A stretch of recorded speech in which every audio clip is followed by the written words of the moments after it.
Vamos dar sequência agora. Eu vou chamar o Dr. Juliano Molina de Mello, que é cirurgião de cabeça e pescoço, que hoje representa aqui a Sociedade Brasileira de Cirurgia de Cabeça e Pescoço, e ele vai falar qual é o papel dessa sociedade, a Sociedade Brasileira de Cirurgia de Cabeça e Pescoço, o que é que pensam sobre qualidade de vida do paciente, que teve mutilação dos órgãos funcionais, como é que é vista a preparação dele para a reabilitação. Doutor Molina, por gentileza.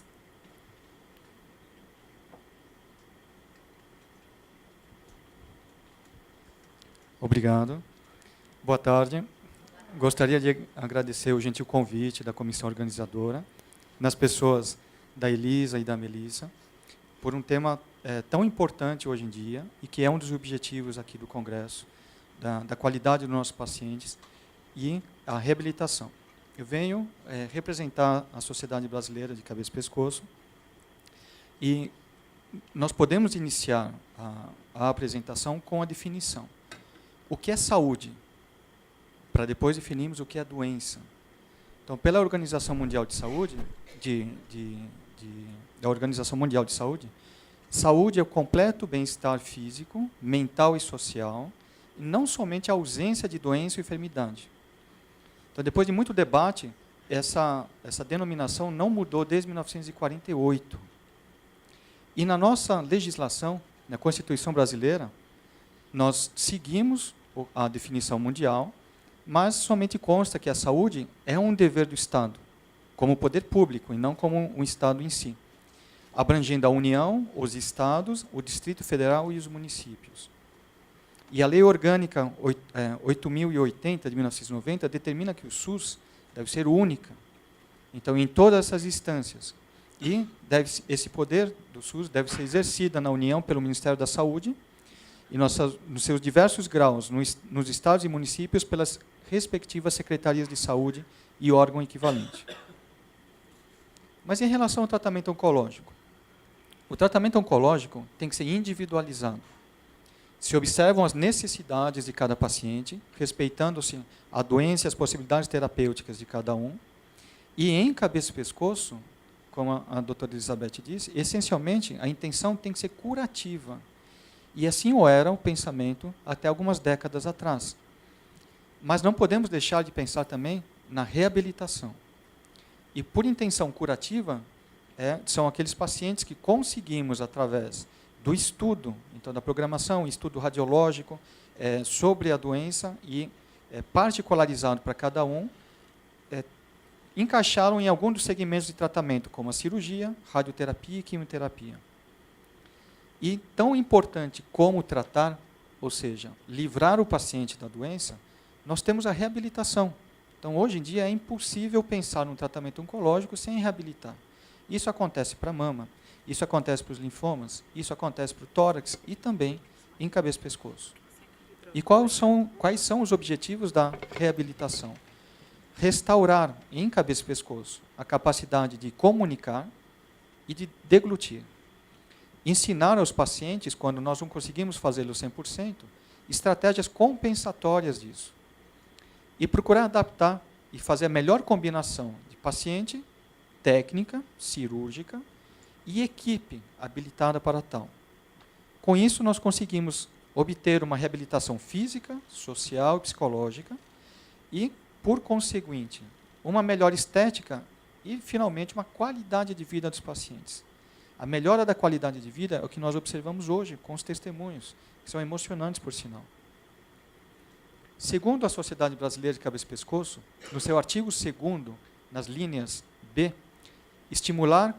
um dos objetivos, estimular o desenvolvimento da cirurgia de cabeça e pescoço como especialidade médica e fomentar sempre o aperfeiçoamento da mesma e difusão.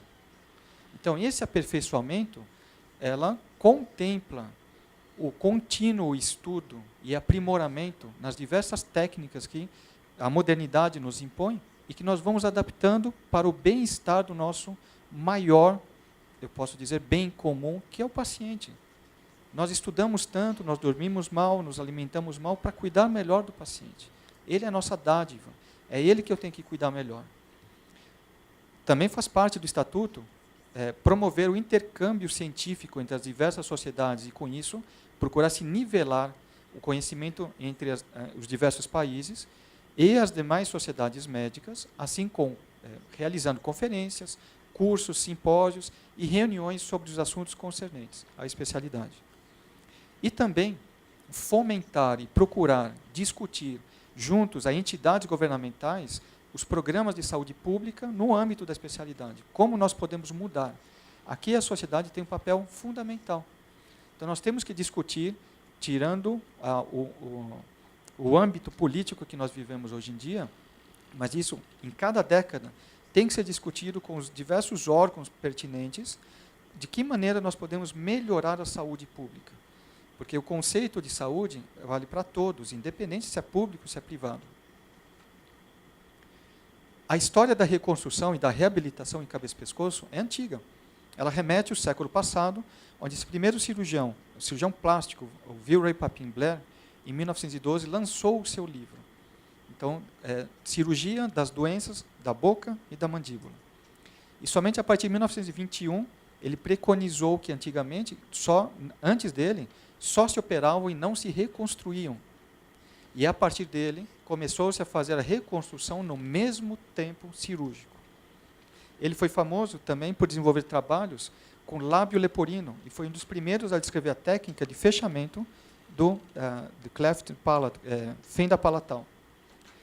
E, em cabeça e pescoço, somente houve um hiato, e somente em 1979, esse cirurgião, que agora ainda é diretor da Universidade Americana, Stephen Arion, publicou o primeiro trabalho sobre um retalho pediculado com vascularização axial, o que significa um outro segmento de pele e músculo que possa ser levado à distância para ajudar a reconstruir, para ajudar a fechar os defeitos criados pelo tratamento oncológico em cabeça e pescoço.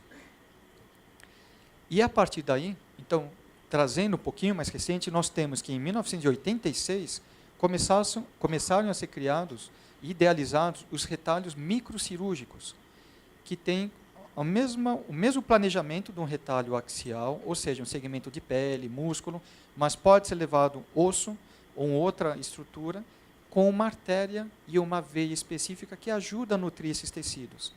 E com o retalho microcirúrgico, isso pode ser levado umas distâncias maiores ainda.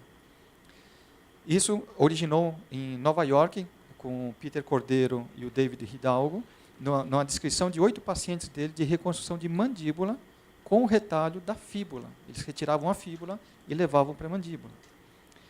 A partir de 86 também, pensando-se na reabilitação, então relativamente recente, nós temos a criação dos implantes, tanto intraorais como extraorais. E antigamente não se faziam os implantes pela radiação. A radioterapia, ela atrapalhava a vascularização ideal para que o implante pudesse se firmar no tecido ósseo. E com a mudança do padrão da radioterapia, do conhecimento, e com técnicas e aparelhos novos, esses implantes começaram a ser factíveis. E isso mudou radicalmente a maneira como se é tratado e reabilitado um paciente em cabeça e pescoço. Em 79, idealizaram-se as primeiras próteses fonatórias, inicialmente com Blum-Singer, e depois melhoradas por Pange em 81, e até as atuais, que foram a empresa Atos, sueca, abraçou a ideia e vem desenvolvendo, desde a partir de 1990, desenvolvendo novas próteses. E, atualmente, no nosso panorama, nós temos ótimos exemplos de reabilitação oral, laríngea, fruto dos estudos aplicados, sempre em conjunto multidisciplinar. O cirurgião não opera sozinho, não trata sozinho o paciente. É necessário um planejamento, é necessário uma equipe de apoio. E, dependendo da etapa que o paciente está sendo tratado, a equipe é mais importante que o cirurgião. Mas, como a doutora Beth disse, cada um tem o seu papel importante no time, e em determinado ponto, se nós não conseguimos também adequar a nossa técnica cirúrgica para aquele paciente, todo o restante é feito em vão. Nos exemplos, implante intraoral, esse paciente com osteosarcoma de mandíbula foi reconstruído com retalho microcirúrgico de fíbula. Então, o que vemos na foto no meio embaixo é o osso da fíbula, já no paciente, com os implantes intraorais sendo colocados. Depois se faz o planejamento com a prótese, inferior, oral, e, na última foto, o paciente reabilitado. Então, aquilo que realmente não poderia, antigamente era impensável, agora nós conseguimos reabilitá-lo com a alimentação normal e você não diz que o paciente foi operado. Esse é um outro exemplo de um implante extraoral, uma paciente submetida à ressecção ocular por aneplasia, um carcinoma adenoide cístico de glândula lacrimal, colocado o implante extraoral, nós conseguimos observar ali no osso frontal, e depois a prótese facial, com o mínimo defeito. Nesse outro exemplo, o senhor pode voltar um, por favor? Mais um. Isso aí, tá bom. Esse é um outro exemplo de um defeito complexo, resultado de um câncer de pele, com invasão extensa, múltiplas ressecções, diversos anos tentando operar, até que se chega ao resultado final, onde conseguimos margens livres, mas foi necessário realizar e retirar um bom segmento da face. Se faz a reabilitação com implante e depois a confecção de uma prótese facial externa. E a paciente volta ao convívio normal. Antes era reclusa em casa e agora vai à feira. A última vez que ela passou em abril, vai à feirinha sozinha, faz as compras sozinha, feliz da vida. E em relação... Perdão. Isso, assim tá bom. Em relação às próteses fonatórias, então nós temos a prótese fonatória, é esse artefato feito atualmente de silicone, com uma válvula no meio, que é implantável no paciente por um procedimento que pode ser escolhido primário ou secundário, mas isso tem uma boa reabilitação. Próximo. Olá, estamos com um paciente submetido a laringectomia total, reconstrução com prótese. Qual é o nome do senhor? Francisco Elton de Queiroz. Quantos anos o senhor tem? 52. O que o senhor mais gosta de fazer? Jogar tênis e pescar. Esse é um bom exemplo, como os senhores, é o testemunho dos senhores, que é possível reabilitar os pacientes e voltarem para a vida normal. E ele joga melhor que eu. Tá? Da categoria A, ele está bem. E um outro advento, agora, em termos de reabilitação, caminhando mais para a modernidade, é a programação da ressecção e reconstrução dos retalhos microcirúrgicos no computador. Então, nós fazemos com impressora 3D. Esse é um paciente com osteosarcoma de mandíbula, podemos ver na foto aqui embaixo, de uma raio-x panorâmica, um paciente jovem no pré-operatório, 19 anos, onde se faz no computador o planejamento em 3D. Eu consigo rodar a imagem, a tomografia dele e programar onde serão os cortes, as margens necessárias. A partir daí, se faz um planejamento com... Perdão. Não está passando. Passa, por favor. A partir daí, se faz a criação dos guias em impressora 3D, que esse material é esterilizável e vai para o centro cirúrgico, com a área de ressecção e a reconstrução com a fíbula do paciente, que também é programada, a fíbula do próprio paciente. E na última foto nós conseguimos observar como será o esquema montado depois, mantendo os mesmos ângulos, mantendo a mesma distância, a oclusão, sem nenhum outro problema. Próximo. Então, do virtual para o real. Nós saímos do computador e passamos à execução no centro cirúrgico. Essa é a programação, é montada a prótese em 3D, levada no centro cirúrgico, os fios guias que vão determinar a reconstrução, as áreas de corte, e como eu vou montar esse retalho microcirúrgico. Próximo, por favor. O paciente no POI, depois alguns dias ainda internado, e no pós-operatório, já passado um mês, exatamente 30 dias da cirurgia dele. Pode passar, por favor, não está pegando. Então, qual é o futuro da medicina? Nós temos que procurar exercer uma medicina de ponta, de qualidade, unindo os conhecimentos que nós adquirimos ao longo das várias décadas, sempre pensando também no que temos de novo, para cuidar do nosso paciente. Mas, no conceito de saúde, e a sociedade entende o conceito de saúde como sendo amplo, isso tem que ser feito em âmbito privado e público. Por diversos problemas políticos que nós temos hoje em dia, a parte pública tem ficado aquém do que nós esperaríamos. e a parte privada deslancha um pouco mais. Mas temos que encontrar um meio termo. Então, discussões, fóruns como esse são importantes para que nós tenhamos ideias e maneiras como abordar. A iniciativa da associação de tentar protocolar e fazer com que uma laringe eletrônica faça parte do rol é excelente. Nós começamos por atitudes assim. Então, devem ser criados centros de excelência no país. Nós temos vários centros de excelência. E os pacientes têm que ser arrolhados em protocolos, para que nesses protocolos, dentro dos centros de excelência, nós conseguimos tratá-los. Tanto na parte privada como na parte pública, nós temos profissionais capazes.